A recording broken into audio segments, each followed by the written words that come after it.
We're here. We're back. Hello, everybody. We're live. And this is, again, this will be my a redemption attempt at the new format here. And so apologies for the last stream running a bit long and being a bit rambly. But we're going to get right into things after, of course, saying hello to everybody. Thank you for joining us again on a Saturday. Janine, Anthony, Mark Sliss is here. Ern, Bradley live streams, Adrian Mason, RBMKLL, however you say or spell that. Welcome and thank you for joining us. And so we'll get right into it. This is it's a perennial issue in the vaping and tobacco harm reduction community, and that is going to be all of the myths that we encounter either out on the street or in committee hearings or through the news. And so why don't we just start with the probably one of the most important ones to get going with, which is, isn't nicotine dangerous?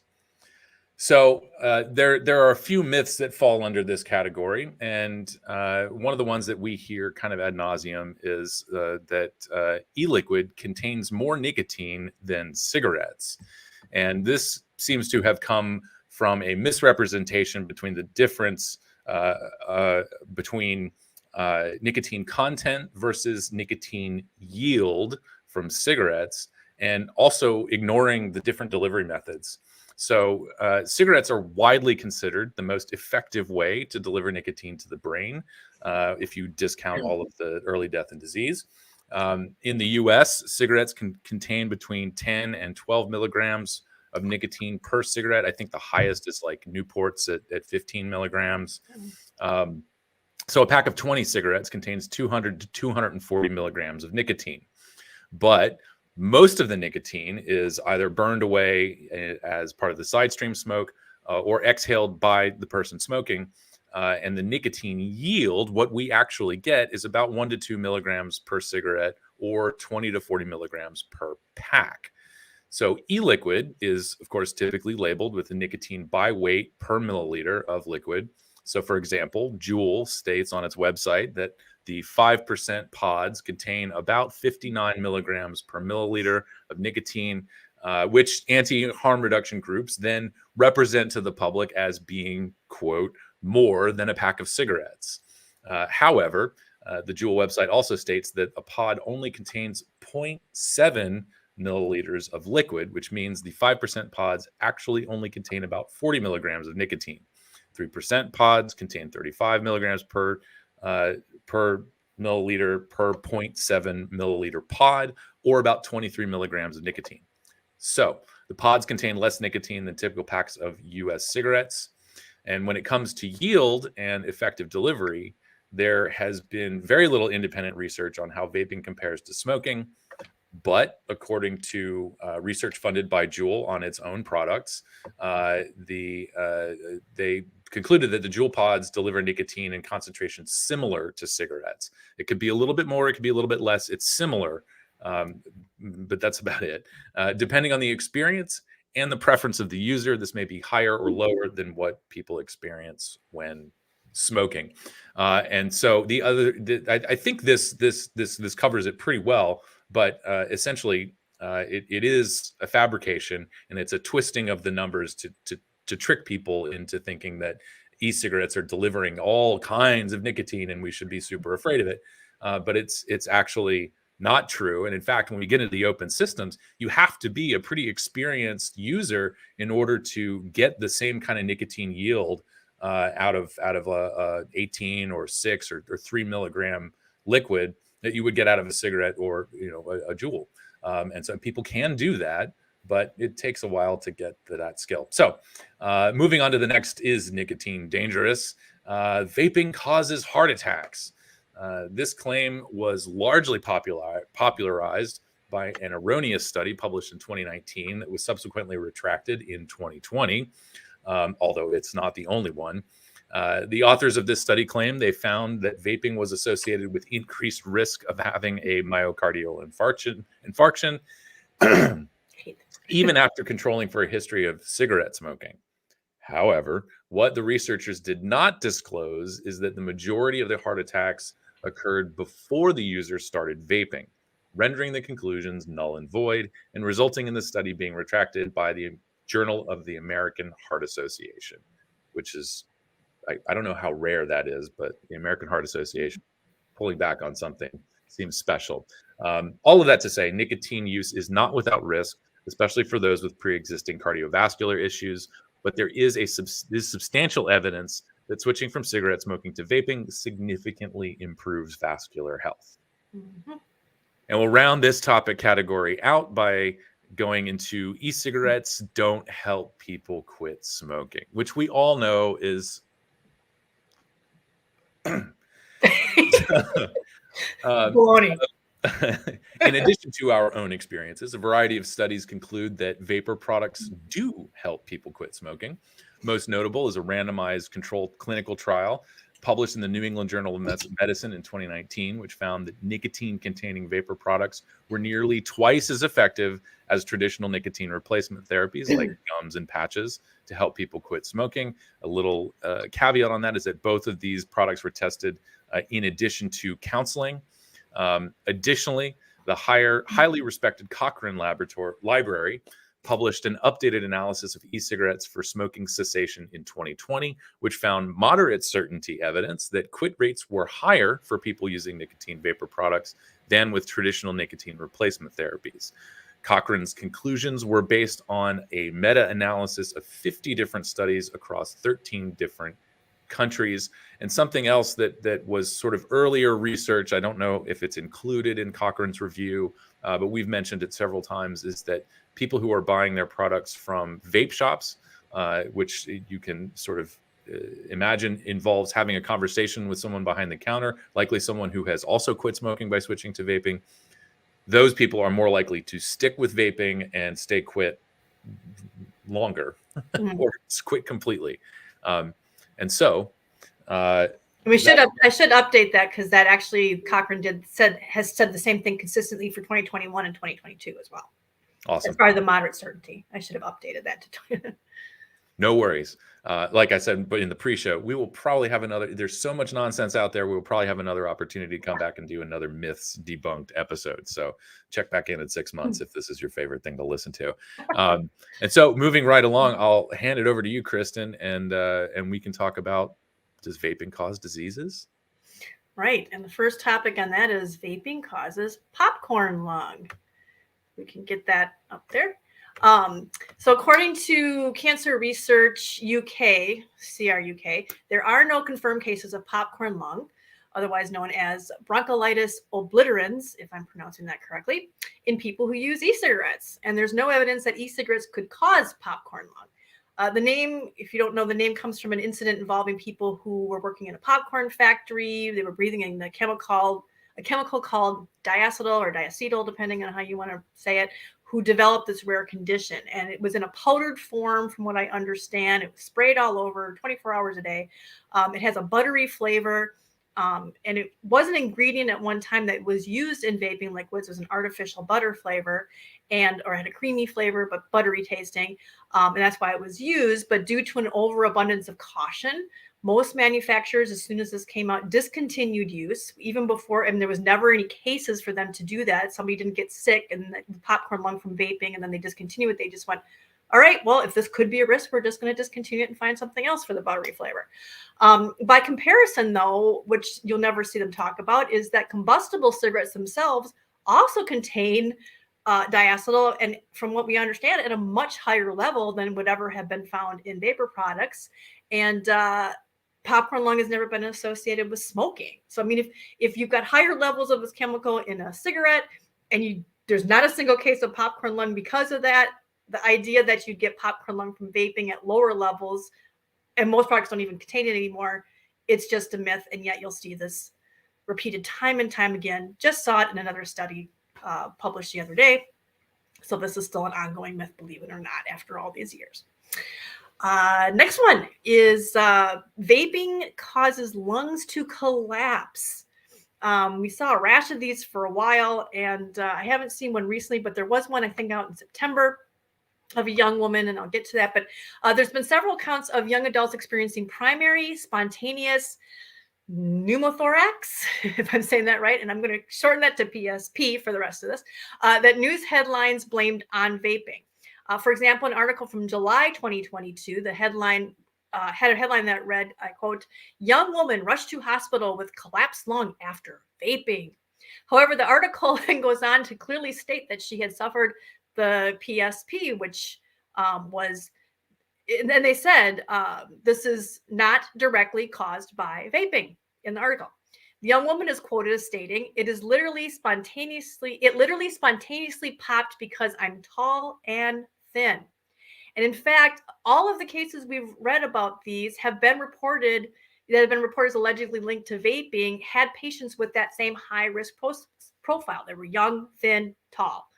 PSP usually occurs in tall, thin people between 10 to 30 years old, and research has found that smoking appears to increase the risk, but so does strange things like sexual activity and loud music.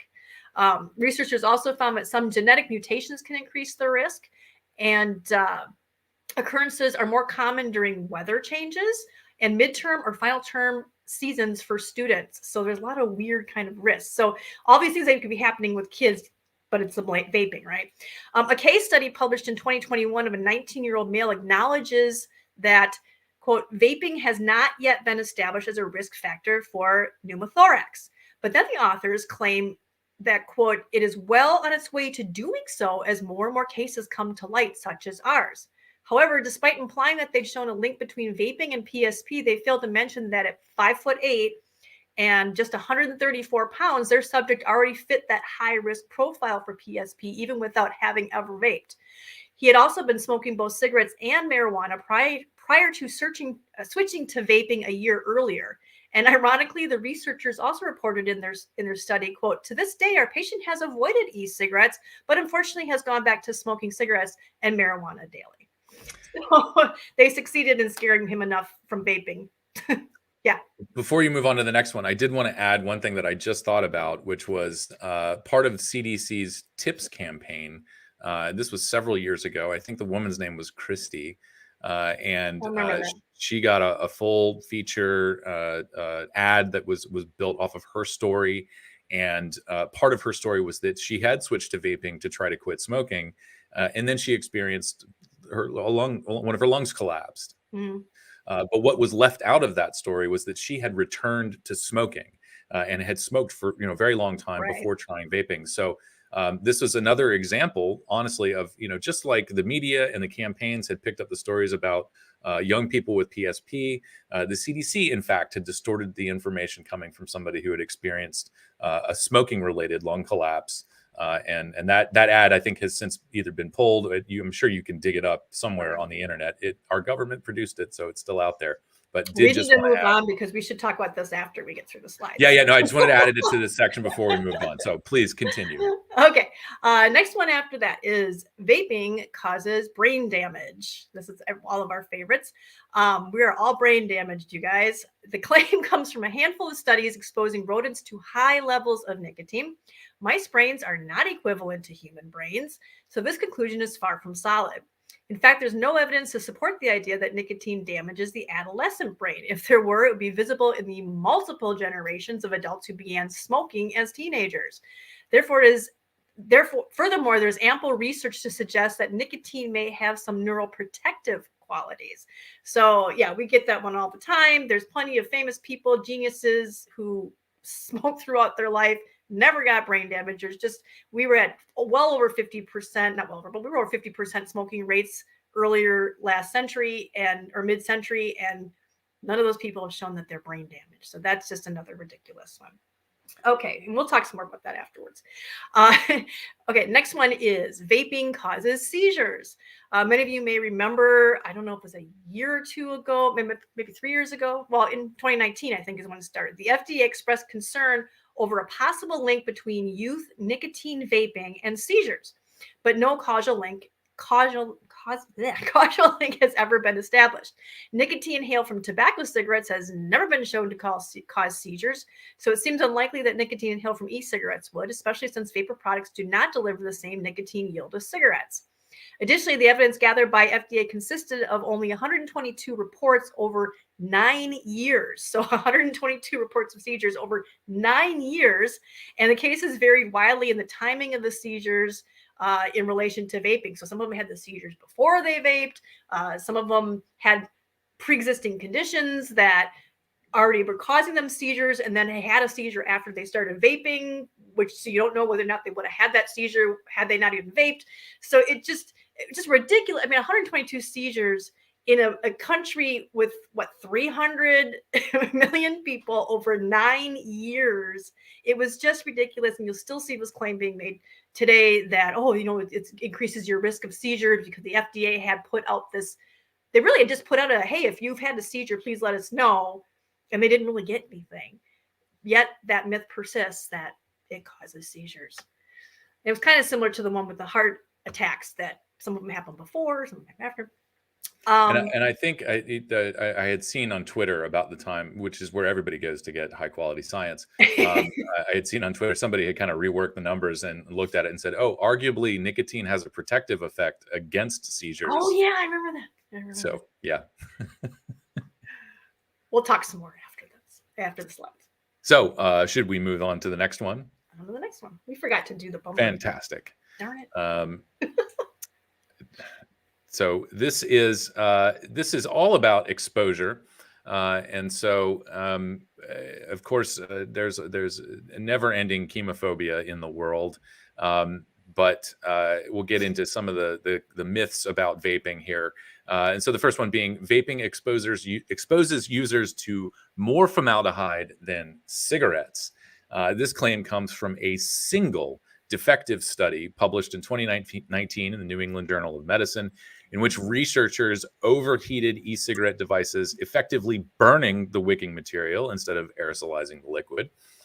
This phenomenon, referred to as dry hits or dry puffs, which many of us know from experience, is well known by people who use vapor products because of the harsh and intolerable flavor it produces. Dry puffing a vapor device is the only way to achieve these high levels of formaldehyde, but due to the extreme level of discomfort, this is not how people use the products. We typically immediately stop vaping when this happens, as it means something is wrong with the device, and we need to go rebuild a coil, buy a new one, whatever. This same experiment was reproduced in 2017 by researchers more familiar with how vaping devices work, and the research was conducted with participation from actual vapors. They found that achieving high formaldehyde levels was essentially impossible in a normal use scenario because, as noted, people could not tolerate the accompanying level of discomfort and foul taste. Yeah. When used properly and under normal conditions, a person's exposure to formaldehyde from vaping is well within levels considered to be safe. And I've gone back to try to find this. Immediately after this study came out, the hashtag formaldehyde challenge was all over Twitter. I don't know where that went, but there were several vapors who turned the camera on themselves and tried to puff at the settings in this study, and they could not do it. It was disgusting. So, real quick, we will be doing a question and answer and getting into this afterwards. So if you guys are posting questions in the chat, we will be Logan's saving them. We'll get to him. Yeah, we'll circle back. So moving on to the next one, vaping exposes users to heavy metals. Heavy metals have been detected in some vapor products at varying levels, some concerning, some not. Researchers have theorized that metals found in some products could be leaching from the heating element or coils, which is used to heat the liquid. But in some cases, the testing methods used in these studies have been called into question. Overheating the coils, as we just discussed with formaldehyde, failing to account for metals from testing equipment, and not excluding participants who were still smoking are all potential causes of abnormally high results. While the presence of any level of heavy metals is a concern, they are just one component contributing to the potential risk from cigarette smoke. The fact that vapor products contain far lower levels of other carcinogens and toxins and none of the carbon monoxide and harmful particulates found in cigarette smoke cannot be overlooked, as the overall benefits of switching to vaping still outweigh the risks of smoking. Ideally, regulation should allow manufacturers to develop products that would mitigate the risk of metals leaching into liquid. And we can get into this when we get to the bottom here. I'll circle back to a point on that one. So moving swiftly along here, e-liquids contain harmful oils. Nicotine vaping liquids have a base of propylene glycol and or vegetable glycerin, or some combination of the two. Neither of these liquids are oil or oily. Both products are water and alcohol soluble, which is necessary for adding nicotine to the solution. Propylene glycol is considered a diol, thank you, or double alcohol, and vegetable glycerin is a sugar alcohol. And to avoid starting yet another myth, neither of these types of alcohol cause intoxication like ethyl alcohol, which is the type of alcohol found in adult beverages. The anti-tobacco harm reduction propaganda often conflates THC vapor products, which do use an oil base, with nicotine products, often implying they are identical other than the active ingredient. For example, as recently as 2020, a Johns Hopkins web article about the effect of vaping on lungs wrongly claims that e-liquid concoctions usually include some mix of flavorings, aromatic additives, and nicotine or THC dissolved in an oily liquid base. In reality, nicotine liquid is no more similar to THC liquid as cooking wine is to olive oil. Both delicious, but used for different things. And that article's still up on their website to this day. It was put out in 2020. Just for a little bit of background that nobody saw and maybe not care about, I had to find out when that article was written, and it was 2020. So it is recent. This is kind of the current understanding of tobacco control. Thank you for digging up that date, Kristin. And so, yeah, that's why we're doing this episode, which leads us to this age-old, the next one. Before we get into the next one, to be fair, some vapors do refer to the liquid as oil. And that is confusing to people who hear that. And we can circle back, relitigate as many times as you want whether we should call it an e-cigarette or personal vaporizer or whatever. But it would be helpful if people understood that these are all water soluble ingredients. It's not oil. You're not buying a bottle of oil to vape nicotine. It's just liquid is a good way to go. So keeping with the train of people not updating their understanding of how these products work, e-liquids contain antifreeze. No, the truth of the matter is that vaping liquids contain the ingredient propylene glycol, or as we call it, PG, which is an ingredient used in antifreeze. This myth leaves out the fact that PG is also a common food additive, and it's used in antifreeze as a replacement for ethylene glycol in order to make antifreeze safer and non-toxic.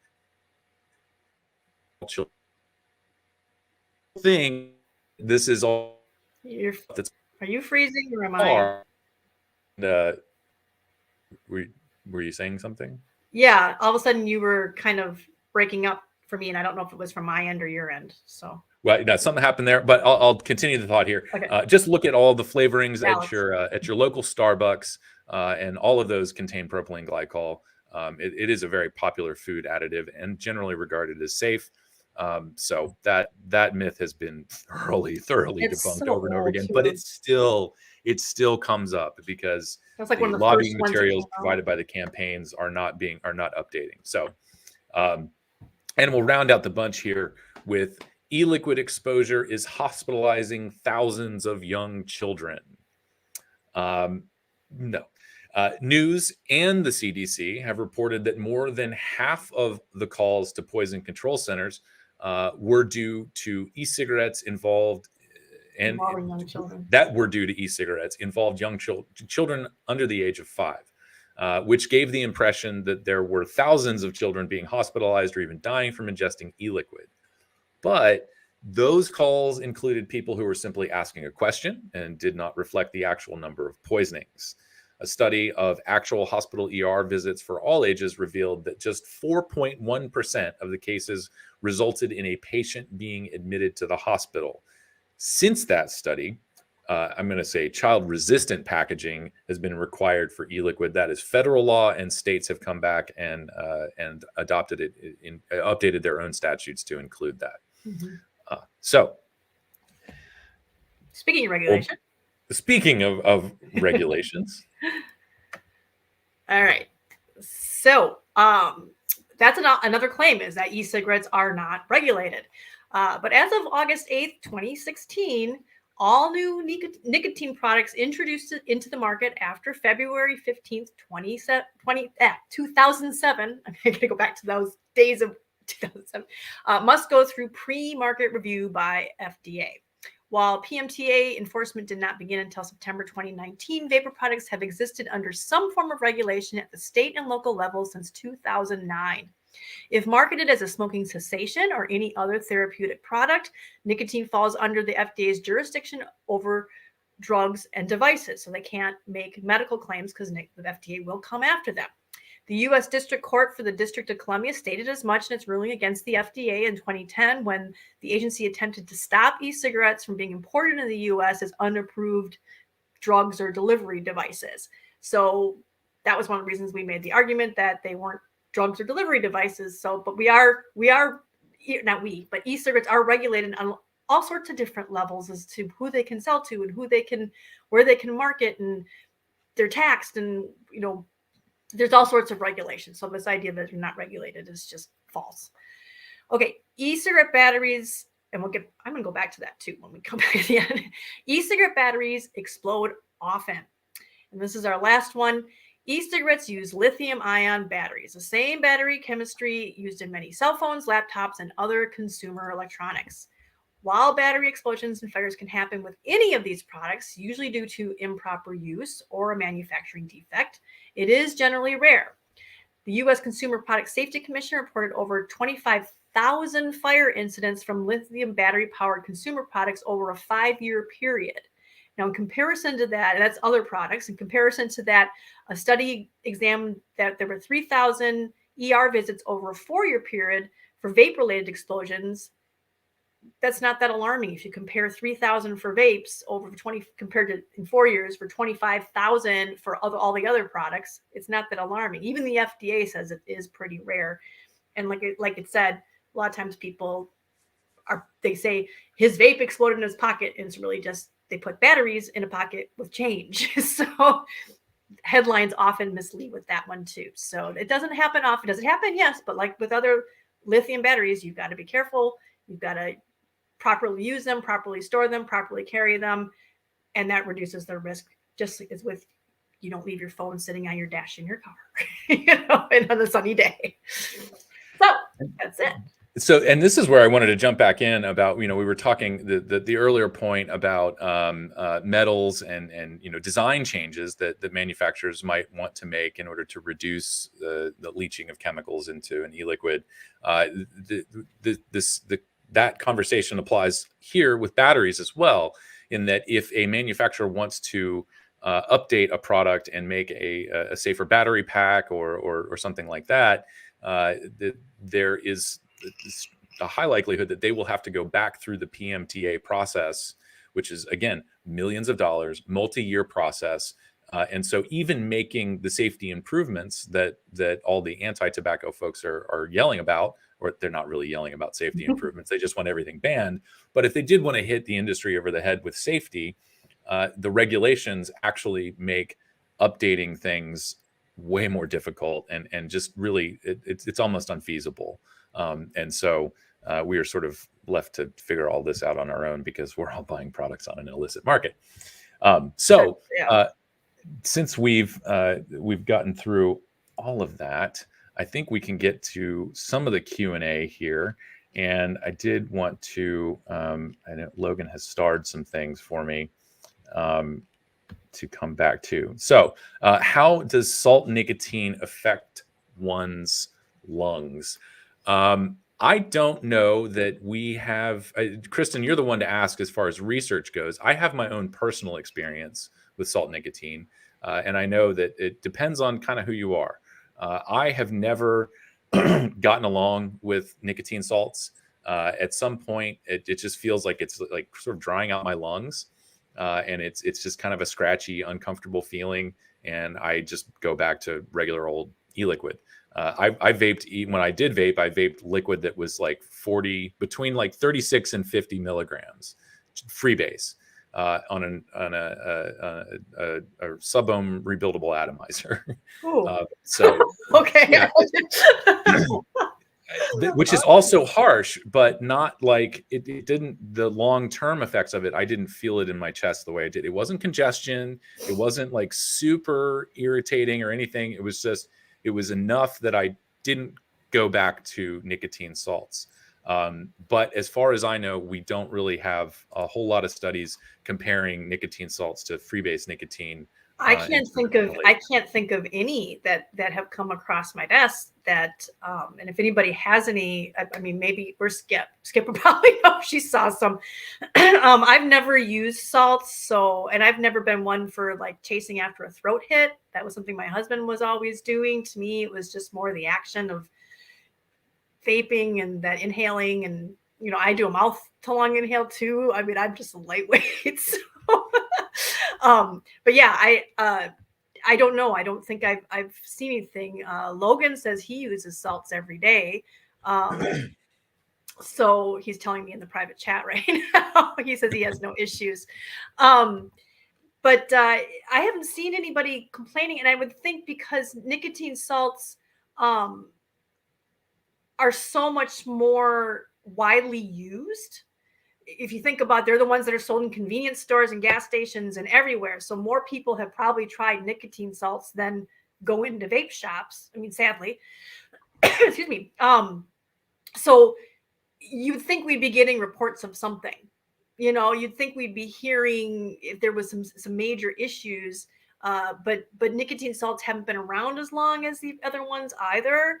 So that's one thing that I think we would just have to watch. I think it'd be interesting to see some pro tobacco harm reduction researchers and scientists looking into that. I think that would be helpful. But I don't hear a lot of people complaining about it being harsh to them or hurting. I mean, you do hear the typical things that you get from any kind of vaping, because PG causes dry mouth, and it can, you know, we just did a whole thing on Twitter about the dental thing that just came through, that they were misleading dentists about that kind of stuff. But yeah, I think you end up vaping less. I don't think it's sort of an all day where you have it in your hand and you're constantly doing it as much as you would, because it is a lot stronger. I mean, it depends on how much you smoked before and stuff like that too, you know. But I mean, I know that if I was vaping 24 milligram again or 36 milligram again, I probably wouldn't be using it as much. I'd probably use it more like I would a cigarette. But again, people who tend to go to vaping tend to be people who were more heavy, you know, more heavily smoked, or they were more, there's more reasons for them to use it. It wasn't just because they started it and they got addicted and then, you know, they weren't using it just, they weren't smoking just when they went to bars. You know what I mean? They weren't light smokers. They weren't IUD smoker, but you know what I mean? So I think they tend to have a hard time quitting, which is why they end up migrating to vaping rather than quitting altogether, I think. And so the difference between what they're doing with salts and if they just continue to smoke is still vastly, I would say, safer, even if it has some effect on the lungs. Yeah, just to kind of offer maybe the other some counterweight to, I think, some of the things that you've sort of hypothesized or theorized about here. Just throwing stuff out there. I have talked to at least one person who was just he just smoked casually at the bar, and then switched to vaping, but now he vapes all the time, and it's sort of to him, his description is it's constantly, because it's so easy. It is a pod-based device. It is nicotine salts, and he is having a difficult time putting it down. So it's different for different people. And really, you know, when we have some honest research about this, we can see the real numbers. And I think it's likely, at least for the time being, to continue the way it has been. People who are nicotine naive don't typically progress to vaping habitually or using any nicotine product habitually. They may experiment for a little while and give it up before they get out of high school. And so we have right now, it's like under 2% of, well, I think it's even less than 1% of people who use nicotine regularly don't check any of the sort of at-risk boxes. So it's a very small number of people. And yeah, but I just wanted to say, excellent question, Fasting Star. We do need to see more research in comparing nicotine salts to free-base nicotine and how it affects the lungs and how it affects people's ability to completely move away from smoking. I think is really, really one of the most important things. But you're talking about that person only smoked on weekends and stuff. But we really, here's where the problem with this comes with things like smoking and any kind of substance use, alcohol, stuff like that. I mean, a lot of people start as just going off on the weekend and drinking in bars for fun, and they can become addicted, you know? So my daughter barely smoked ever, and now she vapes every day, all the time. She uses some kind of pod thing, but she was at a high risk. She would have definitely been smoking if not for vaping. You know, I mean, I was a smoker as her stepmom. Her dad was a smoker, and her biological mother was also a smoker. So she suffers from anxiety and stress and a lot of other issues with that. So she very well, even though had not really smoked much, she was likely on the path to doing that if she had not had an alternative. And that's one thing that they don't seem to ever remember, is that a lot of the people who never did smoke may have started if not for vaping and become people who would have smoked all the time. And that's something important that they ignore all the time. There are a lot of people commenting, and I don't see anything else starred. So, we've got a few here. A comment from Apathy Miller. Vaping greatly reduces the risk of house fires. True. You don't have people falling asleep with lit e-cigs. So, but you do have the sodium chargers.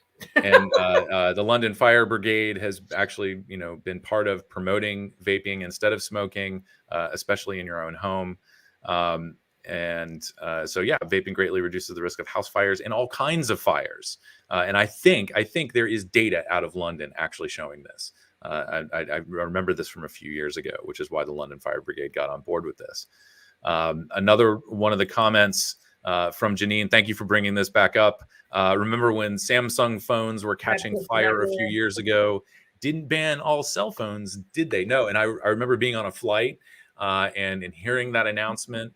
I can't remember if somebody had to give up their phone or I can't remember what they had to do with the phones. But yeah, that Samsungs were prohibited from being on flights for a while. In the industry, because we don't buy cell phones on an underground market, the industry, the company was able to respond and do a recall and take care of things the way that a manufacturer should.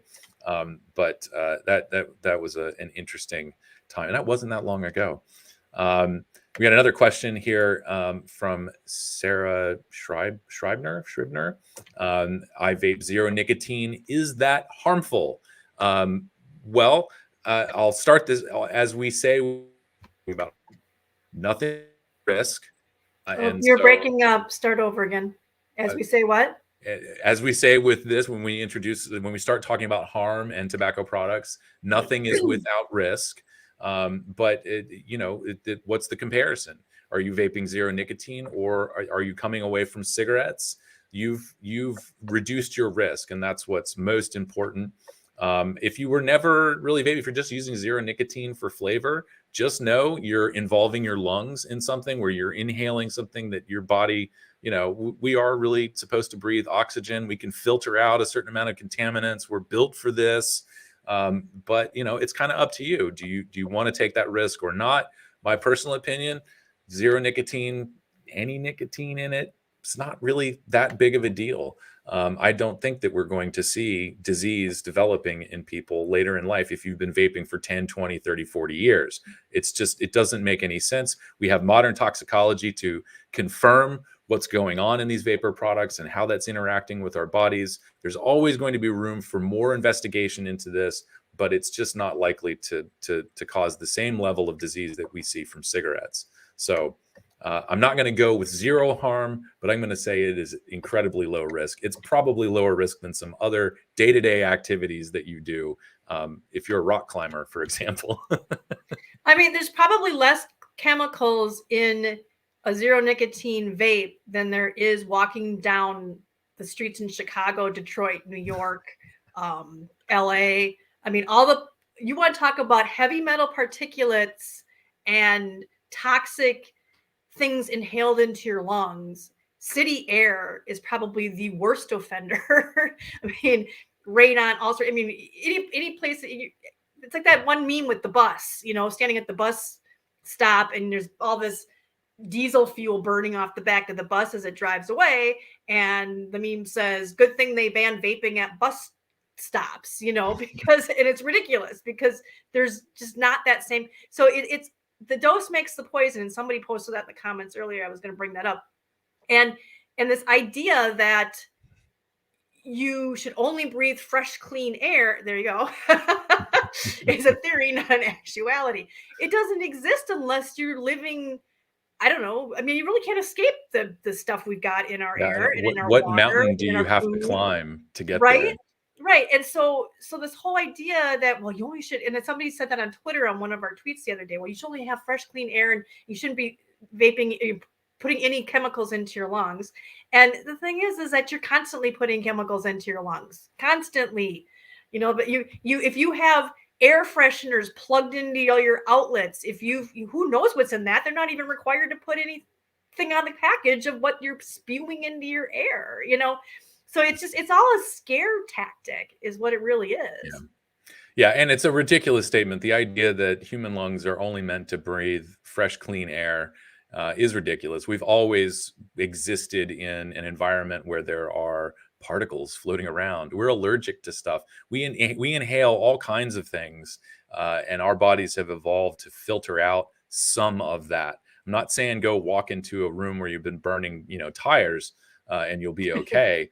But to some extent, we've been encountering all kinds of airborne toxins our entire lives, right? The entire life of the species, even before we were humans. And so we have evolved to be able to handle a certain amount of stuff. And do you remember, did I do that by mistake? Or did you? Okay. I don't know. Sorry. My keyboard's acting funny. I keep hitting things. And, I started to say something. Oh, a few years ago, some researchers went on to ECF, the e-cigarette forum, and sat there and went through everybody's posts of any kind of complaint of any kind that people had made. My mouth is dry. I'm coughing. I'm feeling irritable. I'm what are some other basically every symptom you could think of for quitting smoking. So if you go onto a lot of websites, what should I expect when I quit smoking? They'll list all these things that you'll be irritable and all these things that can happen, and sleeplessness, whatever. And that's what a lot of these people were describing, other than the dry mouth, which that comes from the PG or the PGVG, one of the others. They tend to dry you out. So you have to drink a lot of water. That's a big thing. But they went and wrote all these down and then said, look at all these symptoms from vaping. Look at how horrible vaping is because all this stuff is caused by vaping. And really, if you want to match that with a list of symptoms of quitting smoking and what your body might go through when you quit smoking, coughing more, stuff like that, they were almost identical. And that's another example of how they would misrepresent the facts. Let's not tell them this is also the effect of quitting smoking. We'll just blame it on the vaping. So I think, we haven't gotten, so why is vaping considered a tobacco product? Sorry, This Logan. is a question coming from Duchess here. It's legal stuff. It's legislative laziness. The definition from Congress is made or derived from tobacco. And of course, that definition was recently updated to include synthetic nicotine. So really, it's anything with nicotine is considered under the regulations as a tobacco product, which gives FDA the authority to regulate the products. And I know that, we've had this conversation back and forth a lot. And there's some other conversation here from NorCal Vaping. We consider, some people are very, I think, purist about it and say a tobacco product has tobacco leaf, and anything that's just nicotine is a nicotine product. And I don't entirely disagree with that. On the other hand, when we have these conversations about language and how words have power, one of the things that the anti-tobacco organizations have done successfully is conflate the harms of smoking with all other tobacco products and nicotine products. And so talking about the category of tobacco broadly as all harmful, all bad, it serves their purposes. And from a harm reduction perspective, we know the FDA has acknowledged, other experts around the world and government agencies have also acknowledged that there is a continuum of risk within tobacco and nicotine products. And so for our purposes, it's an uphill battle to try to reclaim, the public's understanding of tobacco as a continuum of risk. But it cuts both ways. But the short answer is it's considered tobacco because of the Tobacco Control Act and the language defining it there. That's pretty much it. And of course, our regulators, much like the public, don't really like complexity and nuance. And so that's where we are. And to kind of expand upon that on how we got here, in case you're not familiar, is that back in 2009, like we mentioned in the slides, is when the FDA was going after vapor products as being unapproved drug delivery devices. And we argued, and the companies argued that a drug delivery device is meant to treat something. It's meant to, like nicotine gum is the same nicotine that's in vapes. It's most vapes, and they extracted it from tobacco for the most part. They weren't using synthetic nicotine and nicotine gums and lozenges and stuff like that. And so, I mean, that's technically a tobacco product, but it all came down to how it was regulated. And if vapor products back then had been deemed to be a drug delivery device, a treatment, a therapy, they immediately would have all had to been pulled off of the market. Period. End of sentence. That's it. And the only way, and the art to argue this was, we aren't using this as a treatment. I was not using, when I started using them in 2009, I did not start using them to quit smoking. I was not using it as a smoking cessation product. I was using it as an alternative to smoking, which is more like a recreational product that I was using, as opposed to a therapeutic product, which I was expected to use, get off of nicotine, be done with it, go on with my life, be happy, lose a bunch of weight, and earn a master's degree or something. I don't know, something that's supposed to happen magically when you quit using nicotine. So that's what happened. And so they argued, they said, look, we are more like a tobacco product because we're an alternative to smoking. We're not treating anything. And the judge agreed. And that's what kept us getting our vapor products for the last, what was it now, 13 years? 14 years. 14 years. So that's how it kind of came to be. And then FDA could have made the choice to be like, okay, well, it's not technically a tobacco product because there's no tobacco leaf. There's nothing other than nicotine in it. So we could create a new category and for vapor products, and create all these new regulations and do all this stuff for vapor products, or we could just lump them in with tobacco. And that's what they chose to do. And there's an argument to be made that it could have been better if they had done a separate regulation, or it could be worse, because at least under tobacco, they couldn't ban it completely, So yeah, that's maybe a conversation for another time. And we are coming up here on the end of the hour. And yeah, I mean, when we get into the sort of parsing of the legalese of all of this, it gets complicated, and but that's how we got here. We could go on and on and on for another hour about this, I'm sure. But yeah, I mean, that's how we got here, and it is embedded in the law. So thank you for the question, Duchess. With that, I will take one more question, because we did, not really a question, but a comment here from Kid Bass or Kid Bass. I'm not sure. But big tobacco pressured the lobbyists to ban vaping because of lost sales due to everyone vaping. You missed our last a video, obviously. Yeah, we did do a video on this. Go back to the last live that we did. We talk about is big tobacco really the biggest enemy to vaping? The answer is kind of not really, and it really comes down to business as usual. It's a competition thing. Tobacco companies. I'm not confident enough to say never tried to ban the products, but at some point, let's say 2013, 2014, did see the writing on the wall and noted and realized that they needed to pivot into this market if they were going to stay competitive.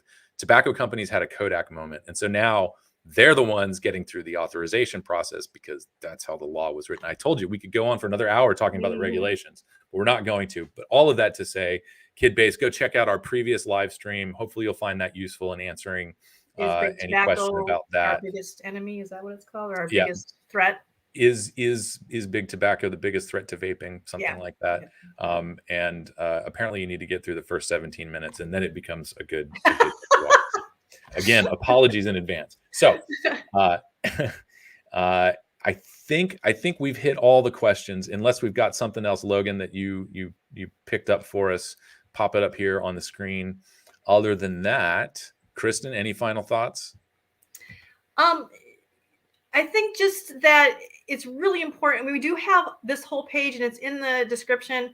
And hopefully we'll add some more of these that came up when we were creating this broadcast, this episode. On our website, we do have a whole myths section. Follow our Twitter and our Facebook page, because I frequently pull that stuff out.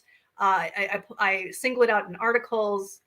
We pull it out for research, and that's a big problem with this stuff. Some people think, oh, it's just stupid, people just are dumb, but they're putting this stuff into research papers.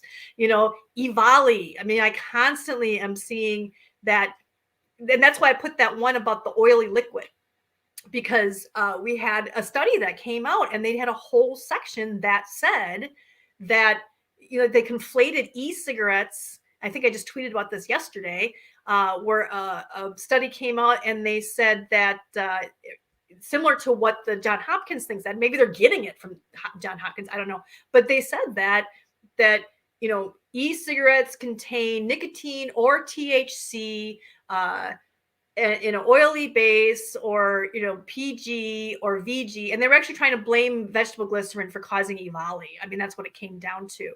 And it's like, those are not interchangeable things. You cannot stick THC liquid into a tank or something, a coil that's meant to be using a water-based liquid. It just would gum it up and it would wreck it.